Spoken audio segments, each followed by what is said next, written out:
Perkenalkan, nama saya Diana Susia Anggela, NIM 191041 nomor 903, kelas A2 pagi, mata kuliah Manajemen Pemasaran Internasional. Dosen Pak Adi Bersalin, SEMM. Di sini saya akan mempresentasikan materi tentang hukum perdagangan internasional. Yang pertama, yang A, pengertian hukum perdagangan internasional. Perdagangan internasional adalah perdagangan yang dilakukan antar negara atau pemerintah negara dengan negara lain yang menjalin suatu hubungan perdagangan yang sesuai kesepakatan antar kedua belah pihak yang melakukan perdagangan internasional tersebut. Perdagangan internasional adalah proses tukar-menukar yang didasarkan atas kehendak sukarela dari masing-masing negara. Adapun motifnya adalah memperoleh manfaat perdagangan atau gains of trade. Yang B, asas, tujuan, dan ruang lingkup hukum perdagangan internasional. Dalam kegiatan perdagangan internasional dikenal istilah kontrak dagang.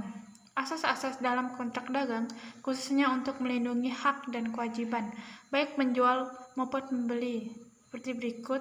Yang pertama, asas kebebasan berkontrak. Yang kedua, pengakuan atas kebiasaan serta praktek perdagangan antar negara atau perdagangan internasional. Yang ketiga, asas iktikat baik serta transaksi yang jujur.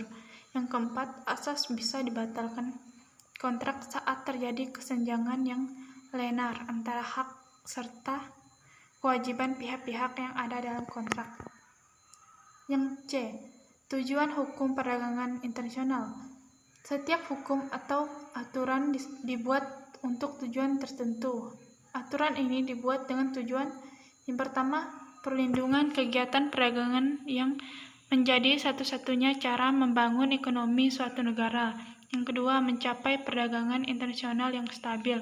Yang ketiga, menghindari kebijakan dan praktek perdagangan internasional yang merugikan negara lain. Yang keempat, meningkatkan volume perdagangan dunia. Yang kelima, menciptakan perdagangan yang menguntungkan bagi pembangunan ekonomi setiap negara. Yang ketujuh, memberikan lebih banyak peluang lapangan kerja.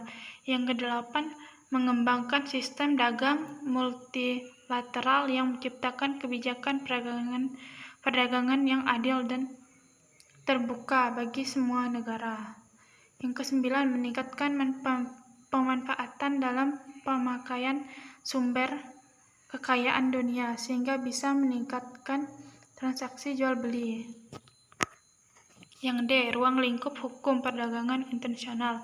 Hukum perdagangan internasional merupakan bidang hukum yang berkembang cepat. Ruang lingkup bidang hukum ini cukup luas. Kompleksnya hubungan atau transaksi dagang yang kompleksnya hubungan atau transaksi dagang internasional ini paling tidak disebabkan oleh adanya jasa teknologi atau khususnya teknologi informasi, sehingga transaksi dagang semakin berlangsung cepat. Batas-batas negara bukan lagi menjadi halangan dalam bertransaksi. Ada beberapa motif atau alasan mengapa negara atau subjek hukum atau pelaku dalam perdagangan melakukan transaksi dagang internasional. Kesadaran untuk melakukan transaksi dagang internasional juga telah cukup lama disadari oleh para pelaku pedagang di tanah air sejak abad ke-17. Salah satunya adalah Amanah Ghaffar, kepala suku Bugis yang sadar akan pentingnya dagang atau pelayaran bagi kesejahteraan sukunya. Keunggulan suku Bugis dalam berlayar dengan hanya menggunakan perahu-perahu Bugis yang kecil telah mengarungi lautan luas hingga ke Malaya. Sekarang menjadi wilayah Singapura dan Malaysia. Yang E, pendekatan hukum perdagangan internasional.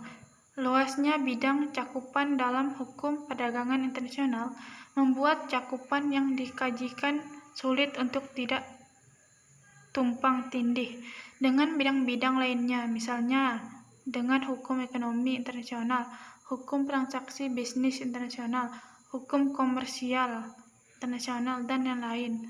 Masalahnya adalah di mana letak atau garis batas di antara hukum perdagangan dengan bidang hukum lain, khususnya hukum ekonomi internasional. Yang prinsip-prinsip dasar hukum perdagangan internasional. Menurut Profesor Alexander Goldthast, ada 3 prinsip dalam hukum perdagangan internasional, yaitu yang pertama, prinsip dasar kebebasan berkontrak. Prinsip kebebasan berkontrak sebenarnya merupakan prinsip universal dalam hukum perdagangan internasional. Setiap sistem hukum dalam hukum dagang mengakui kebebasan para pihak untuk membuat kontrak-kontrak dagang atau internasional. Yang kedua, prinsip dasar pacta sunt servanda. Prinsip pacta sunt servanda adalah prinsip yang memasyarakatkan bahwa kesepakatan atau kontrak yang telah ditandatangani harus dilaksanakan dengan sebaik-baiknya, dengan itikat baik.